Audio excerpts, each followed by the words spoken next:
Hello everyone, welcome once again. So here I am with explanation of the second part of The Lost Spring, a chapter in class 12 Flamingo. The story is titled as I Want to Drive a Car. This is the story of Mukesh, a boy from bangle making family in Firozabad.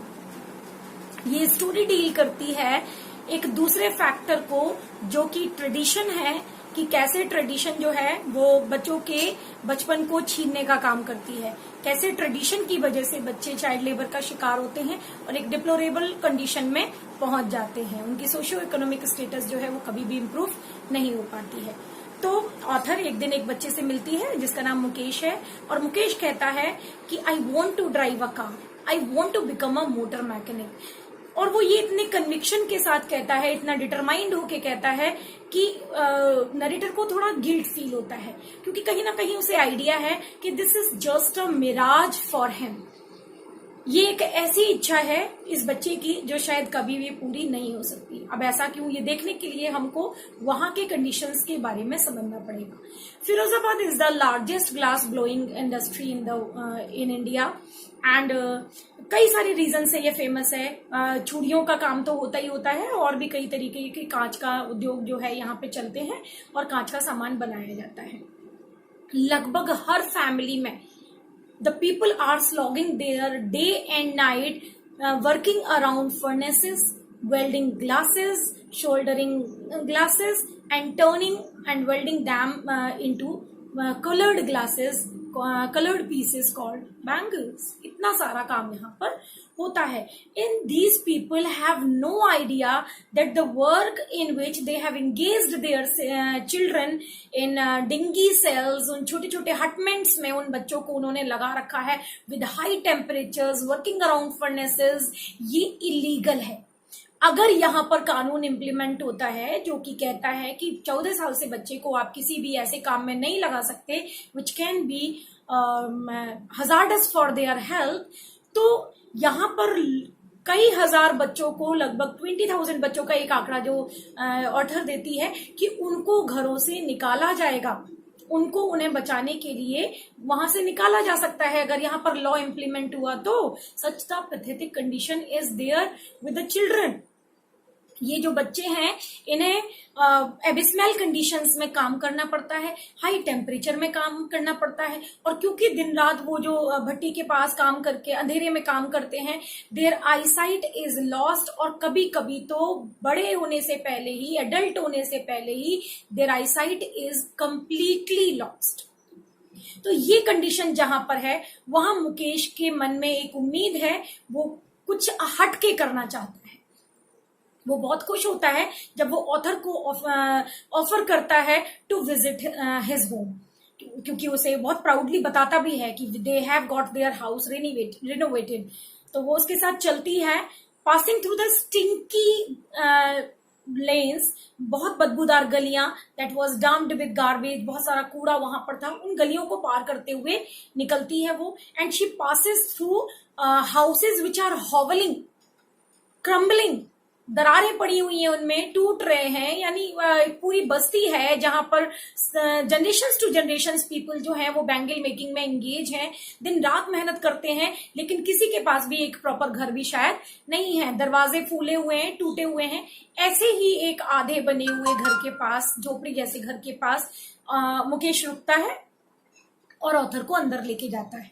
जब वो अंदर जाती है तो एक आधे बना हुआ ही शैक है, हाफ बिल्ड शैक है, जहां पर वो पहुंचती है और एक दुबली पतली सी औरत आके, जो who is the sister in law of Mukesh, she welcomes her with a smile. She is working, she is preparing for evening meal, that's why because she is working on the stove, she has tears in her eyes because of the smoke, but she is smiling because she has convinced, she has got accustomed to this labor.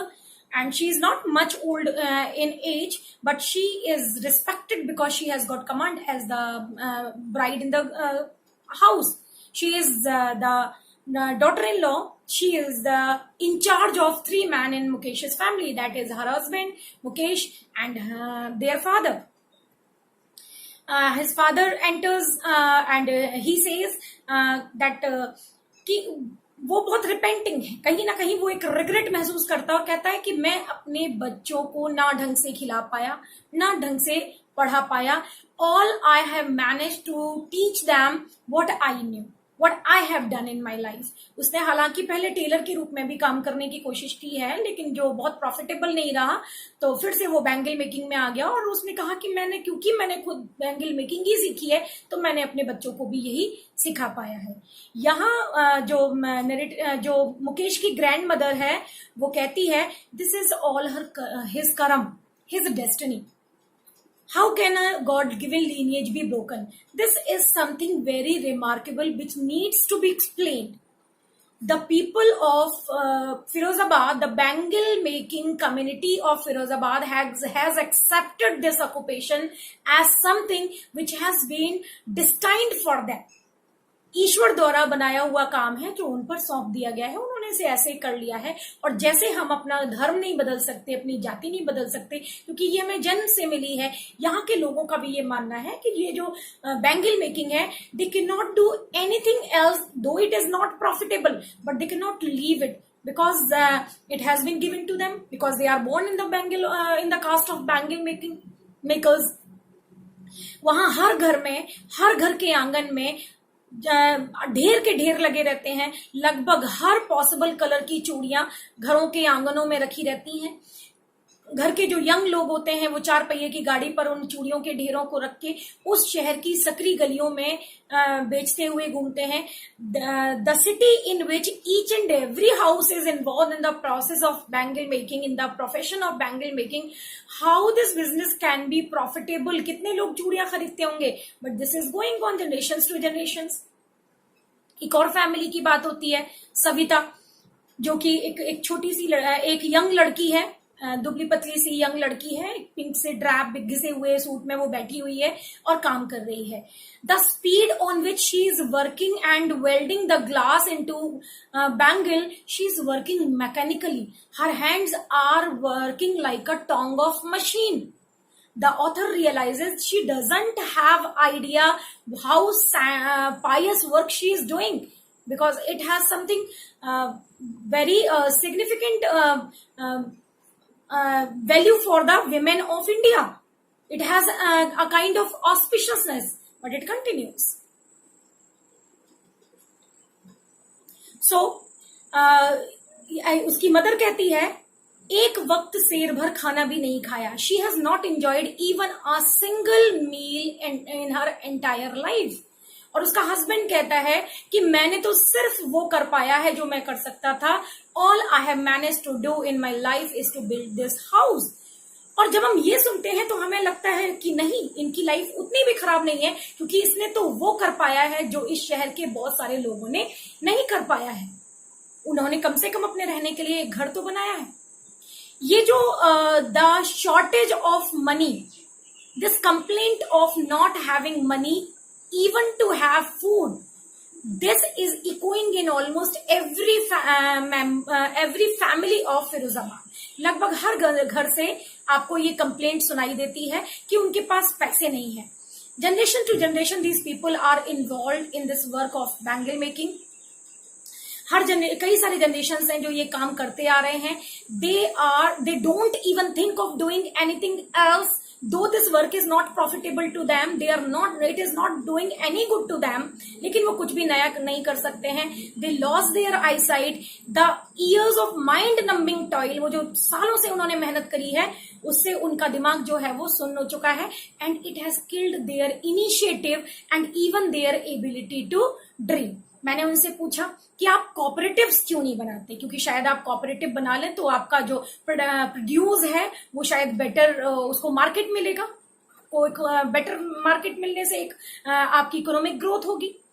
तो एक जवाब आता है कि if we form cooperative, if we get united, we will get arrested, we will be dragged, we will be tortured by the police for doing something illegal. And then we realize that something very criminal is going around here. These people are a victim of vicious circle. ये एक बहुत ही बड़े दुष्चक्र में फंस चुके हैं, which starts from poverty and then to apathy and to greed and injustice and ultimately to poverty. होता क्या है, ये जो गरीब लोग हैं, इन्हें इन काम करते करते उन्हें उनके साथ अच्छा हो रहा है, उनके साथ बुरा हो रहा है, वो उसको इतना रिस्पॉन्ड नहीं कर पाते हैं। कई बार तो वो समझ ही नहीं पाते कि उनके साथ हो क्या रहा है, तो उसको रिएक्ट नहीं कर पाते हैं। और ये जो इनकी अपैथी है, इसका फायदा लालची लोग उठाते हैं। इनकी अपैथी को देख के जब वो एक गलत काम करते हैं और उनको कोई रिएक्शन नहीं, अपने लालच से वो उन पर अत्याचार करते हैं, जिससे वो गरीब के गरीब ही बने रहते हैं। तो इस तरीके से ऑथर ऑब्जर्व करती है कि फिरोज़ाबाद में दो डिस्टिंक्ट वर्ल्ड हैं। एक तरफ ये पुअर बैंगल मेकर्स हैं जो एक पुअर्टी के वेब में हमेशा के लिए फंस गए हैं, और दूसरी तरफ पूरी मशीनरी है जिसमें पुलिसमैन हैं, ब्यूरोक्रेट्स हैं, साहूकार्स हैं, मिडिल मैन हैं, पॉलिटिशियंस हैं, कीपर्स ऑफ लॉ हैं। इन सब ने मिलके एक बॉन्डेज जो है वो इन गरीब बैंगल मेकर्स के ऊपर रख दिया है, जिसे चाह के भी वो नीचे नहीं रख सकते हैं। और जितने जितने वो बड़े होते जाते हैं, उस वजन के साथ वो एडजस्ट होते चले जाते हैं। बहुत खुशी होती है नरेटर को जब वो देखती है कि एक सपना है जो मुकेश की आंखों में है। वो कहता है कि मैं गैरेज जाऊंगा और मैकेनिक का काम सीखूंगा और कार ड्राइव करूंगा, और इस तरीके से ट्रेडिशन जो है एक बच्चे की चाइल्ड लेबर में लिप्त होने का कारण बन जाती है। Thank you.